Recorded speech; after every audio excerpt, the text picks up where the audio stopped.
जय गुरुदेव। देखो दोस्तों, मैं बताता हूँ तुम्हें सत्य ज्ञान। मैं कौन हूँ? साध। साध किसे कहते हैं? जो साधना करता है। और मैं साधना किसकी करता हूँ? परम संत बाबा जय गुरुदेव, जो मथुरा वाले, जिन्होंने एक मंदिर बनवाया, योग साधना मंदिर। वहाँ क्या है? बरकत। बरकत किसे कहते हैं?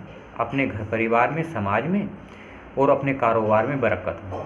शरीर को शांति मिले, मन को शांति मिले और आत्मा को शांति मिले, वो होती है बरकत। तो हमें क्या चाहिए? एक आधार। आधार किसे कहते हैं? इस सारी दुनिया में इंसान है और एक इंसान ऐसा होता है जो सतलोक का, परमलोक का या आनंद लोक का वो पता बताता है। जैसे क्या पता है? ऊपर के कितने हैं? 8 तत्व। ब्रह्म, ईश्वर, ब्रह्म, पार ब्रह्म, महाकाल पुरुष, सतपुरुष, अलख लोक, अगम लोक और अनामि लोक, जो इनका पता जानता हो तो वो कौन होता है? सदगुरु। और उसके बाद साधना जो करता है वो क्या होता है? सेवक, या साध कह लो या साधु कह लो। तो मैं आपको बताता हूँ, बाबा जय गुरुदेव ने एक बात कही, वो क्या था? सत्य ज्ञान। सभी इंसानों के लिए सत्य बताया। चलना या न चलना आपका अधिकार और आपका कर्तव्य। जो चलना चाहता है वो चलो, जो ना चलना चाहता है वो मत चलो। जो चलेगा वो सतलोक जाएगा, अमरलोक जाएगा। जो ना चलेगा वो 84 खान योनि बनाएंगे। जब तक इंसान की किसी की इच्छा नहीं भरती, जब तक वो भ्रमण करता रहता है ऐसा। तो मैं आपको बताता हूँ, जितने भी संत महात्मा हुए हैं वो क्या देते हैं? उपदेश। सत्संग कह लो, ज्ञान कह लो या उपदेश कह लो।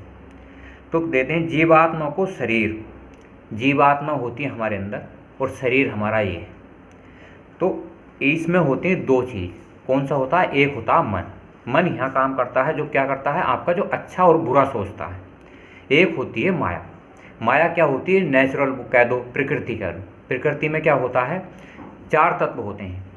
अंडज, अंडज जो अंडज से जन्म लेते हैं। एक पिंड से, ऊष्मज, ऊष्मज जो ऊष्मा से जन्म लेते हैं। और स्थावर जो पेड़ पौधे वृक्ष होते हैं। तो उनमें क्या चीज़ है? माया। माया इस लोक में 4 जीवों में है। और अंतर में जो लोक होते हैं, जो कौन कौन से लोक होते हैं? जैसे ईश्वर लोक, ब्रह्मलोक, पार ब्रह्मलोक और महाकाल लोक। इसमें क्या है? इसमें भी माया है। तो माया कह जगह हुई 4 ऊपर के लोकों में, 4 यहाँ जीवों में। तो उनमें क्या समाई है? मन और माया। मन क्या है? अपना ये मन, हर छोटे से छोटे जीव में मन समाया है। और माया क्या है? प्रकृति। एक दूसरे का देखना, भ्रमण करना, ये क्या है? माया के रूप। जैसे घी, दूध, फल फ्रूट, इंसान, छोटा बड़ा, माँ बाप, भाई बहन, ये क्या है? माया के रूप। मन माया के बंधन तोड़कर, मतलब बंधन तोड़ने हैं। जब कोई संत महापुरुष या साध या सदगुरु या कोई चेला हमें तुम्हें मिलकर सत्य बताता है कि आओ मैं तुम्हें सत्य बताता हूँ, हम तुम सब मिल जाते हैं, तो कहते हैं संगत। सत्य की संगत, जिसे कहते हैं सत्संग। तो वह सत्य की संगत। तो क्या है? जब एक आदमी कोई सत्य का बताता है तो हम सब जीव जो परमात्मा को चाहते हैं, भगवान को पाना चाहते हैं, भगवान को देखना चाहते हैं, भगवान का इस्तेमाल करना चाहते हैं, वो सब एक संगत में जुड़ जाते हैं। वो संगत कौन सी होती? सर्वोपरि संगत। पर वो कौन सी होती है? जो सादगी होती है, जो सदगुरु की होती है, जो किसी गुरु की होती है। पर जो ज्ञान देते हैं वो आत्म कल्याण नहीं कर सकते, मोक्ष और मुक्ति नहीं दे सकते, और इस संसार से जन्म मरण का चक्कर खत्म नहीं कर सकते। तो ये कौन करेगा? गुरु, सदगुरु, साध और कौन? चेला। ये 4 गुरु संसार में और 42 वंश। तो कहते हैं मन माया के बंधन तोड़कर। बंधनों को तोड़ना होता है। बंधन कैसे तोड़ते हैं? जैसे हम काम करते हैं तो हम, जैसे हमारे अंदर क्या चीज़ है? 8 तत्व। काम, क्रोध, लोभ, मोह, अहंकार, रजोगुण, तमोगुण, सतोगुण। ये हमारे कितने तत्व हैं? 8। ये सारे इंसानों में मौजूद हैं। तो अब हमें इन्हें कैसे तोड़ना है? तो हमें तोड़ना ऐसे है कि हम इनका लिमिटेड दायरा बनाना। अब मैं बताऊँ कैसे दायरा बनाना है आपको। जैसे हम एक गिलास कोई भी चीज़ पी लेते हैं, जैसे दूध ले लो, दूध को हम 1 गिलास पिएंगे तो हमारे शरीर के लिए क्या है? पौष्टिक और लाभदायक। अगर हम उसे 10 किलो दूध पी लें तो हमारे लिए वो क्या हो सकता है? हानिकारक। तो ऐसे ही हमें काम, क्रोध, लोभ, मोह, अहंकार का एक दायरा बनाना होता है। जैसा हम अपने घर परिवार चलाने के लिए स्त्री से शादी करते हैं, शादी करने पे कितने दिन भोग वासना करो, 4 दिन 3 दिन, इससे ज़्यादा करोगे तो काम वासना जब में जागृत हो जाता है। जैसे मोह करना है, हम अपने घर परिवार बहन भाई से कितना मोह करें, कम से कम 10%, जो उन्हें तिरस्कार न करें और उनका आदर न करें, मतलब मीडियम में रहने दें। ऐसी मोह, ऐसी लोभ और ऐसी अहंकार, हम सब चीज़ों का इस्तेमाल करें पर एक लिमिट और दायरे में रहें। जो लिमिट और दायरा तय कर देता है वो परमात्मा की मंजिल उसके लिए आसान हो जाती है। बाजी बाजी मोह ममता में घर परिवार छोड़ कर भाग जाता है, काम वासना में छोड़ कर भाग जाता है। ये क्या चीज़ है? इंसान को तिरस्कार करना। ये कलयुग में बहुत अच्छा अवसर है, अगर आप कंट्रोल करना सीख गए मजबूताई से तो आपकी जीत हो जाएगी। और इस कलयुग में इतना सुनहरा अवसर है, बाबा जी ने कहा था कलयुग केवल नाम आधारा और सुमर सुमर नर उतरे ही पारा। तो आपको क्या चाहिए? एक नाम का आधार। सबसे पहले आपको चाहिए एक बोलने वाले का आधार, जो आपकी सही सही बातों का सही जवाब दे दे। बहुत से आदमी को बूझो कुछ और बताते कुछ है, गुमराह करते रहते हैं, बहुत चक्कर में घुमाते रहते हैं। तो हमें एक ऐसा आदमी की ज़रूरत है जो सत्य बता दे। अगर हमें कोई सत्य बता देगा तो हम सतलोक पहुंच जाएंगे, सत्य को जान जाएंगे। हमारी आत्मा का ही वजूद सत्य को जानना होता है। हर इंसान चाहता है कि मैं सत्य के रास्ते पर चलूं, पर हमें बहुत ऐसी मजबूरियों के कारण हम बुरे रास्ते पर चलना पड़ता है। तो इस ऐसे कारण से मन माया के बंधन तोड़कर फिर क्या कहते हैं गुरु महाराज के परमात्मा से मिलाप करने के लिए, जो परमात्मा है, जो हमारी आत्मा है, उसमें वो परमात्मा है हमारे अंदर ये देखो, आत्मा और परमात्मा। तो आत्मा के क्या लगा? पर आत्मा। अगर आत्मा के पर लग जाते हैं तो जैसे शरीर लेट गया और आत्मा जो है अंतर में, जैसे आंख बंद करोगे तो शरीर यहीं लेटा रहेगा और आत्मा चढ़ जाएगी, तो उसके पर नहीं लग जाते, तो वो कहाँ तक जाएगी? जहाँ अपना घर है। जैसे यहाँ दुनिया में हमारा घर है, ऐसे ही ऊपर के लोक में हमारा घर है, तो कहाँ जाएगी? परमात्मा के घर। पर किसके द्वारा जाएगी? जो एक सच्चा साधु होएगा, सच्चा सदगुरु होएगा, सच्चा गुरु होएगा और सच्चा कोई चेला होएगा। और वो कैसा होएगा? सदगुरु त्रिकालदर्शी होता है, गुरु त्रिकालदर्शी होता है। और सदगुरु की साधना साध बताता है, साध त्रिकालदर्शी नहीं होता, कि उसे अपनी साधना करनी होती है, क्या वो सच्चे बताएगा। उसके बताए से आपको अंतर्दृष्टि खुलनी शुरू हो जाएगी। गुरु जो सदगुरु हैं उनकी दया होनी शुरू हो जाएगी। मैं आपको साफ साफ निर्लोभ और निर्पवित्र बात बताता हूँ, बिल्कुल पवित्र, एकदम पाक साफ। तो कहते हैं परमात्मा से मिलाप करने के लिए अगर हम तुम सब मिलकर उस परमात्मा से मिलाप कर सकते हैं, मिल सकते हैं, और उसका हम प्रयोग भी कर सकते हैं। परमात्मा हमारे बहुत काम आता है, पर वो हम जब अंतर में महसूस करेंगे जब तो हमें पता चलेगा। तो कहते हैं फिर आगे, जीते जी मरने के बाद नहीं।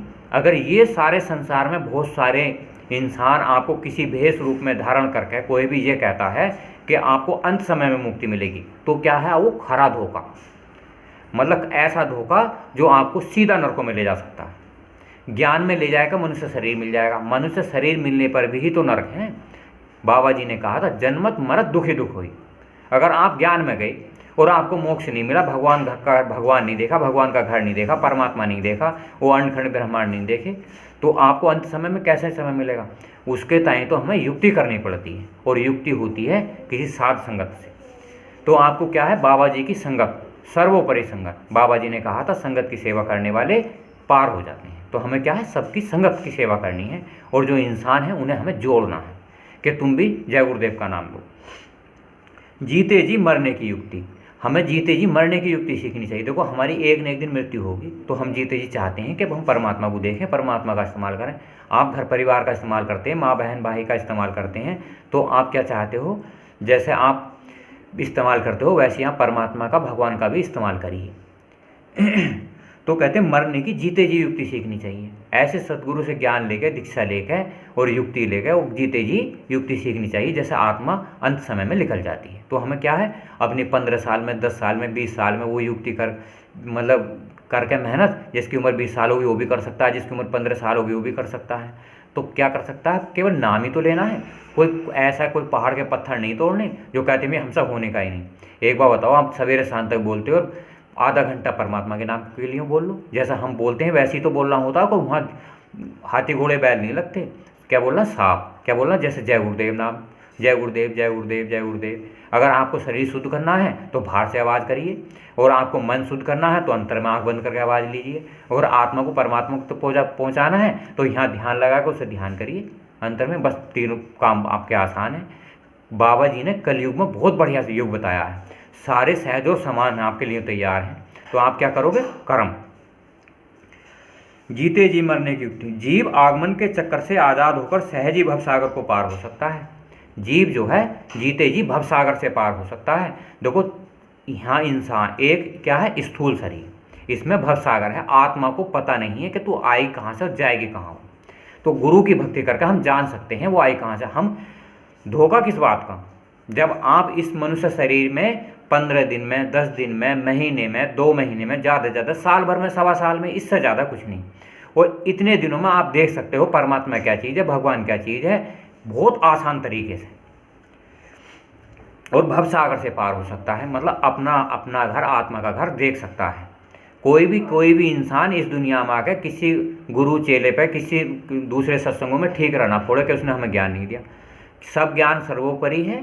जो आत्मा की जागृति करे उससे ज्ञान कोई बड़ा नहीं। आत्म जागृति होती है अपना घर देखना, भगवान को अपने मन के रूप को देखना हो सकता है, पार हो सकता। और इस तरह मनुष्य इस नाशवान संसार के दुखों से छुटकारा प्राप्त कर, इस नाश मतलब जो दुख है ना, दुख, उनसे छुटकारा प्राप्त कर सकता है।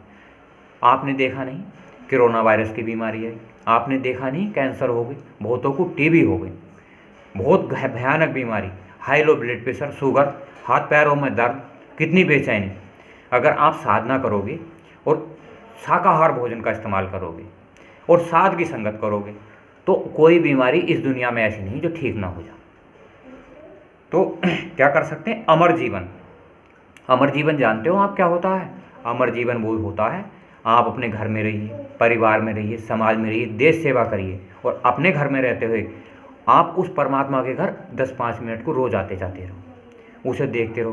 पर ये चीज़ बताने की नहीं होती, ये छुपाने की होती है। अब क्यों छुपाने की होती है मैं भी तुम्हें बताऊं भाई। गुरु सब कहते हैं ना कि सबको बता दो भाई, भगवान तो सबको बता सकते हैं। भोजन, भजन और नारी, ये तीनों पर्दे के अधिकारी। जैसे आप अपनी घरवाली के साथ संबंध बनाते हो, क्या उसे दुनिया में कहते हो जाके?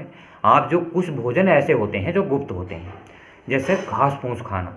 अब घास फूस आप कहे किसी से कहोगे भाई घास फूस खाया हमने, तो कहेगा सारा घोड़ा बन जा, तो वो क्या चीज़ है? गलत। तो गाली भी देगा और गलत भी कहेगा, तो वो क्या गलत है वो। तो उसमें क्या है? आपको क्या चाहिए? एक आधार। वही घास फूस जो है आपके लिए क्या है? अमृत। अगर आप उसका सही तरीके से इस्तेमाल करो, जैसे जामुन के पत्ते हैं, नीम के पत्ते हैं, अगर उसे हम लिमिट और दायरे में खाएंगे वो हमारे लिए अमृत बन जाएंगे। अगर हम सब समाज में कहेंगे तो कहेगा भी बड़ा बुरा आदमी है, वो तो नीम के पत्ते ही खा रहा है।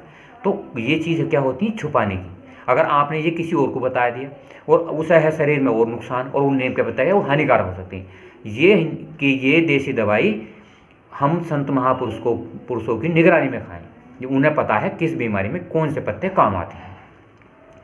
तो अमर जीवन और पूर्ण आनंद का अधिकारी बनता है। हम अमर जीवन प्राप्त करते हैं और पूर्ण आनंद, आत्मा के अंदर एक आनंद है। आनंद क्या है? जैसे घर परिवार में हम शादी करते हैं, कुछ क्षणिक आनंद मिलता है, और हम अपने घर परिवार में मकान में रहते हैं तो उसमें क्षणिक आनंद मिलता है। और हमें परिवार में मीठ जैसे खबर है ना, मीठे मीठे दूध, फल, घी, दूध, फल, उनमें क्षणिक आनंद मिलता है। अगर असली आनंद आत्मा में है, उस परमात्मा में है। अगर हम वहाँ देखेंगे तो हम दीन दुनिया को भूल जाएंगे। भूलने का मतलब ये नहीं कि हम छोड़ कर वनों में चले जाएंगे। वनों में जाना तो कायरता है। अपने घर परिवार में मजबूती से रहते हुए, आप अपने घर परिवार में रहते हुए उस परमपिता परमात्मा की और भगवान की साधना करिए। सभी धर्म सर्वोच्च हैं। अपने अपने धर्म में रह के, अपने अपने धर्मों का पालन करके, अपने अपने पूजा पाठ करके 1 घंटा साधु दीजिए। साधु जो साधना करता हो, सदगुरु जो त्रिकालदर्शी हो, गुरु जो रास्ता बताए, सही रास्ता। मैं तो गुरु रास्ता बताता है, सदगुरु आत्मकल्याण करता है, और साध केवल सत्य बताता है, और चेला धुन बजाता है। सब में अलग अलग अंतर है, चारों का काम अलग अलग है। एक काम किसी का नहीं है, सबके काम बटे हुए हैं। तो देखो इसी बात को कह के हम आपसे हाथ जोड़ के प्रार्थना करते हैं। जय गुरुदेव।